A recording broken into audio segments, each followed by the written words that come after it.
que je vous jure que du début à la fin, vous n'avez jamais la même taille. Bonjour mes petites mamas. Aujourd'hui, nous allons ranger tout ce qui concerne l'allaitement, puisque ça y est, c'est fini. Mon fils a plus de 8 mois, bientôt 9 mois, et on a fait 8 mois d'allaitement. Avec le travail, impossible. Trop éloigné de mon bébé tout le temps. Il faut que je stimule constamment. Même si on a fait la diversification, il mange comme un ogre. Il n'a pas du tout baissé sa quantité de lait. Donc c'est trop compliqué. En fait, mon fils a très bien supporté le lait artificiel qu'on a choisi. On a pris la marque HIP. Qu'est-ce que j'ai acheté dans cet allaitement?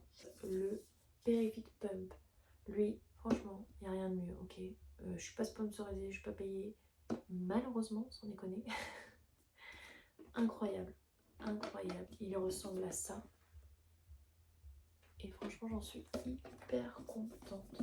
En plus, à l'intérieur, vous avez de quoi mesurer vos mamelons au fur et à mesure de l'allaitement, parce que je vous jure que du début à la fin, vous n'avez jamais la même taille. Il vous faut plusieurs inserts ou plusieurs tailles de tétrelles pour que ça fonctionne. Alors celui-là, il n'a pas d'insert, c'est vraiment toute la tétrelle qui a la bonne taille, et je trouve que ça c'est plutôt bien parce que ça convient vraiment à toutes les sortes de poitrines. La seule chose qu'il faut prévoir, c'est qu'il y a pas mal de pièces en fait qu'il va falloir changer lors de votre allaitement. Donc là par exemple j'en ai un, je ne l'ai même pas changé, je n'ai même pas eu l'occasion de m'en servir. Vous voyez, vous avez ce genre de choses qu'il faut remplacer. Les valves hyper importantes à changer de temps en temps. En fait, dès que vous voyez qu'il y a une baisse de succion, il ne faut pas hésiter à changer. C'est pas forcément évident à voir, mais si vous voyez qu'il commence à avoir de l'usure ou du lait qui n'arrive pas à s'enlever facilement, changez. Vous embêtez pas, il faut changer. Donc vous voyez, dans le Perifit Pump, vous avez la tétrelle qui est là. Vous voyez, avec la valve ici. Et en fait, ça va, pour nettoyer, il y a des petits recoins quand même un petit peu chiants, un peu inaccessibles, mais vraiment ça se fait très bien. Et puis vous avez aussi la petite valve en dessous.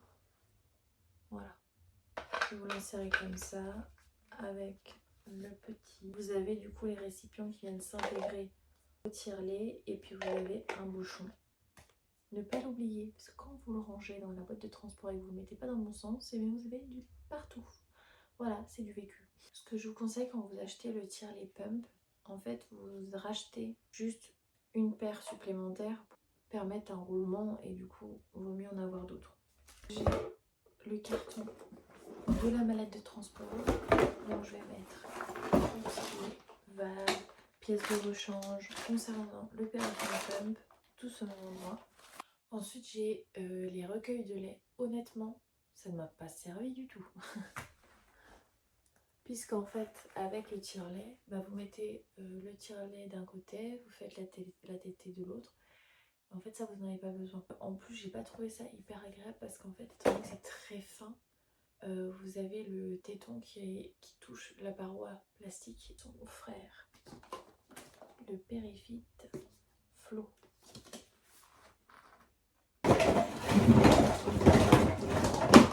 Ça, c'est ce qui vient de l'appareil hospitalier. Petite bouteille. Vous recevez aussi des tétines pour les transformer en biberon. Pour s'en servir pour leur donner le biberon parce que ça fuit. Voilà. Et que ça m'a servi plus quand j'étais enceinte, puisque là il y avait les montées de lait enceinte et puis du coup ça coulait. Mais quand vous allaitez votre bébé, il est tout le temps sur vous, donc ça m'a pas vraiment servi. Le tire-lait manuel, je pensais que c'était une bonne idée, c'est une fausse bonne idée. Il faut savoir s'en servir. Moi en tout cas ça ne marche pas puisque j'ai besoin d'une stimulation constante, et avec le tire-lait manuel, en fin de compte c'est vraiment quand vous avez les montées de lait et vous tirez, mais si vous n'avez pas de montée de lait qu'il faut stimuler, ça va pas stimuler du tout. Ça marche pas. En tout cas pour moi, ça n'a pas marché. Alors le refroidisseur de lait, celui-là est incroyable. Je sais qu'il y a d'autres tailles, je sais qu'il y a une taille plus petite, je sais que voilà, top. Peu importe le modèle que vous choisissez, ça c'est vraiment un indispensable, mais de fou furieux pour votre allaitement. Là, ça, il n'y a pas mieux. Ça, c'est vraiment incroyable. Le corset d'allaitement. Donc, que vous mettez autour de vous, comme ça. Alors, honnêtement, quand j'ai accouché, je ne pouvais pas le mettre. Ça ne passait pas. Ça ne passait pas du tout. Et donc, vous avez ça. Puis, vous mettez les tétrelles. Et voilà. Ce sont les soutiens-gorge d'allaitement, tout simplement. Voilà. Ça m'a énormément servi. J'ai porté que ça. Voilà, nous avons terminé le rangement pour cette période d'allaitement.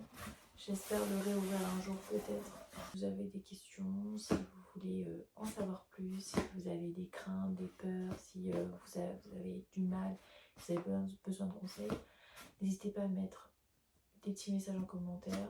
De toute façon, vous avez toujours du monde pour vous répondre, que ce soit moi ou d'autres personnes.